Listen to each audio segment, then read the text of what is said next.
With friends like Job's, who needs enemies? I mean, as if life hadn't already beaten Job down enough, his friends continually and relentlessly accuse him and blame him for all of his troubles, saying that what he's going through is simply the portion of the wicked in this life. In today's reading from Job 19 and 20, Job is sandwiched in between Bildad's accusations from chapter 18 and Zophar's judgments from chapter 20. Remember, they had a theology which said that God brings suffering to the wicked and prosperity to the righteous, here and now, in this life.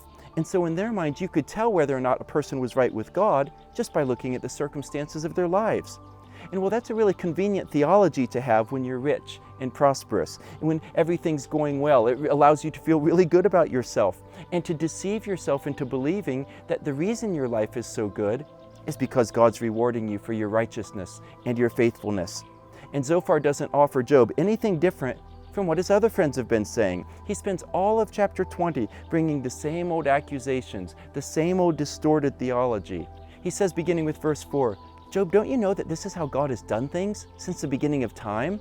The triumph of the wicked never lasts for long. The rejoicing of the godless, it's only for a moment.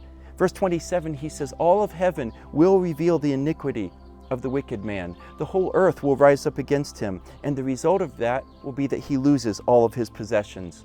And he finishes by saying, this is the portion of the wicked. In other words, Job, you're getting exactly what you deserve. Job is going through unimaginable suffering, and the very people who should be encouraging him and walking alongside of him instead are crushing him and making Job feel completely alone in his pain. Beginning of chapter 19, he asks them, don't you guys have any shame? How long will you torment me with your words? Even if I am guilty, it's my responsibility before God, not yours. And then at the end of the chapter, he says, and by the way, you should pay attention to your own hearts and to your own lives. You should be afraid because you too will stand in front of him in judgment one day.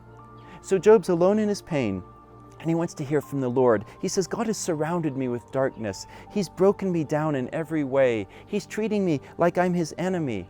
He's taken away my friends and my relatives so that I suffer all alone. Everybody's turned against me, and I sit here in pain, just barely hanging on to my life. And in verse 10, he says, he has uprooted every bit of my hope, at least every bit of hope in this life. Because in verse 25, Job turns his heart towards God in a powerful statement of confidence for a man who's going through what he's going through. I mean, even though he's lost everyone, even though he's lost everything, even though he's in constant discomfort and on the edge of death, Job says, but as for me, I know that my Redeemer lives and that he will take his stand on the earth in the end. So even if my skin just withers away to nothing, I know that in my flesh one day, I will see God. Job is suffering. He doesn't understand what the Lord is doing. He doesn't understand why this is happening to him. He even thinks that it's unfair. But in the midst of his pain and confusion, Job clings to his trust in the heart of God. And he knows that even if he has to live in pain for the rest of his days on earth, God has not abandoned him, because one day he knows he will see him face to face.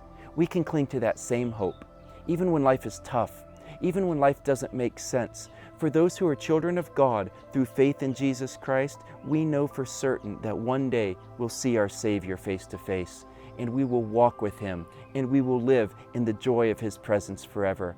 As Paul says in Romans chapter 8, the temporary suffering that we go through now can't even begin to compare with the everlasting glory that will one day be revealed to us.